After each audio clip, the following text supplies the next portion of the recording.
So na nga po, no, what's up sa inyo mga kasolid na farmers? Good day po sa ating lahat at nandito na naman po tayo sa Dasul, Pangasinan para po interviewin ang ating solid na farmers na talagang nakausap po natin din nung nakaraan.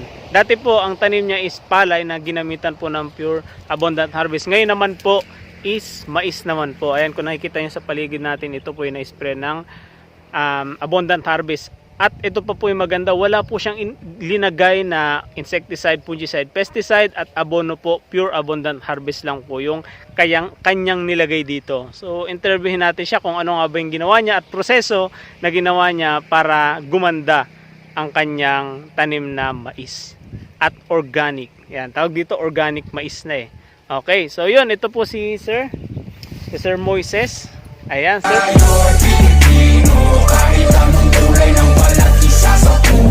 Sir Moises, ano po bang kamusta po ang pagtatanim po ninyo ng mais? Ano po ba yung ginawa niyong proseso mula nung una?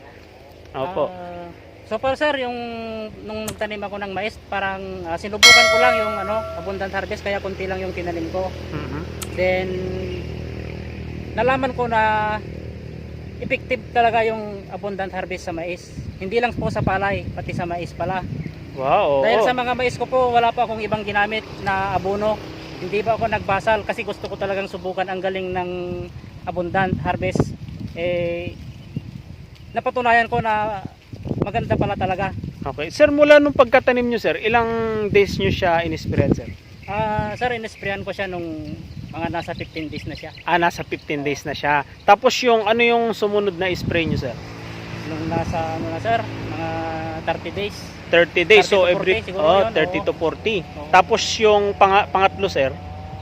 Nung sir, nung lumabas na yung niya. Yung bunga niya. Kasi 40 days mahigit lalabas na tong bunga niya, di ba?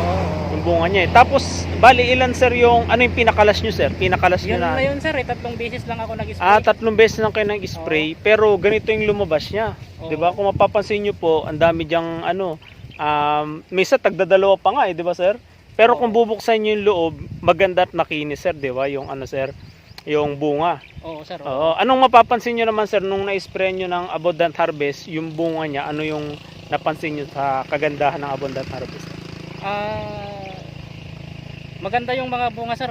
Bihira yung bungi. Yung bungi-bungi. Oo.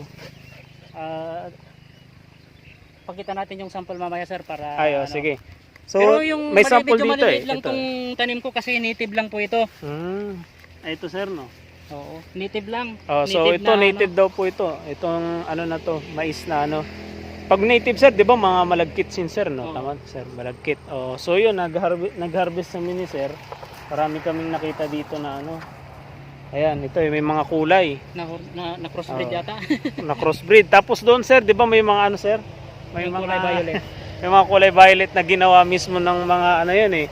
Sabi daw nila yung mga violet daw na kulay na yun is gawa ng mga manananggal, mga ganyan. Joke. So yun yung nakita ni sir, no.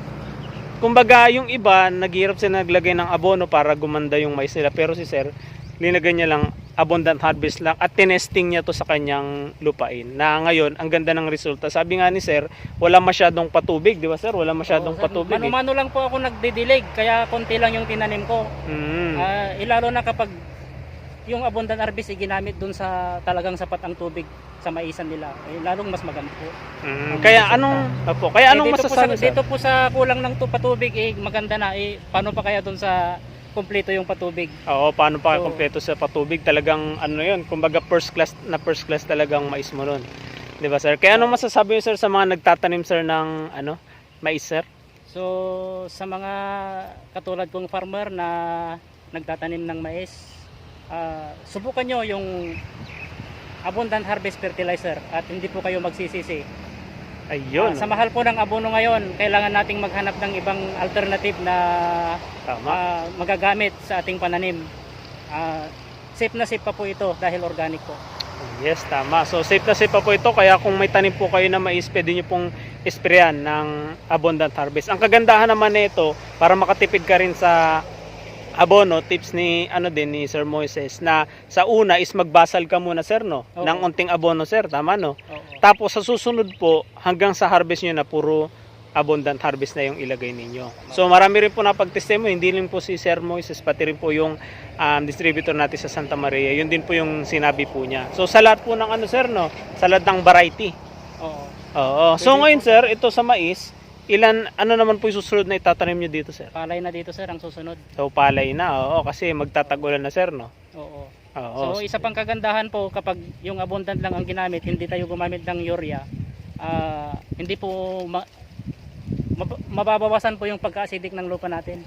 Ayun, tamang-tama. So mababawasan yung pagka-acidic ng lupa dahil pure organic yung nilagay mo. Kasi syempre, yung abundant harvest is meron siyang kakayanan na magpaganda ng lupa, maging fertile yung lupa. Kasi natural yung kanyang ingredients. Okay, so yun sir, maraming salamat sir ulit, Sir Moises, sa iyong testimony. Sa una sa palay, ngayon naman sa mais. Oo, so sunod naman yan, sa gulay naman yan. Oo, di ba?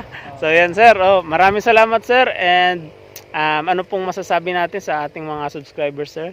Mga farmers na nagsisimula pa lang na magtanim sir ng kumbaga nag-aaral pa lang magtanim ng mais, ganyan. Masasabi ko lang po, nire-recommenda ko po yung abundant harvest para sa inyong mga pananim at tiyak po na hindi po kayo magsisisi. Talagang epektibo po. Ayun. So yun po.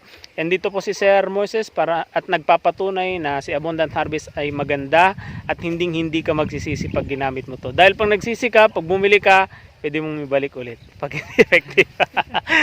So yun, maraming salamat po. Please like, comment, and subscribe to our YouTube channel, and please click the notification bell para lagi po updated sa lahat ng videos po natin. Maraming salamat po and goodbye sa ating lahat.